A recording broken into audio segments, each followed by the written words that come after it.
விண்ணோடு மேளச்சத்தம் என்ன, மண்ணோடு சின்ன தூரல் என்ன,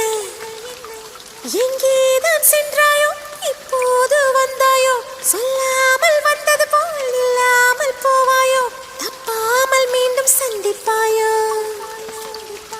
நீ வரும்போ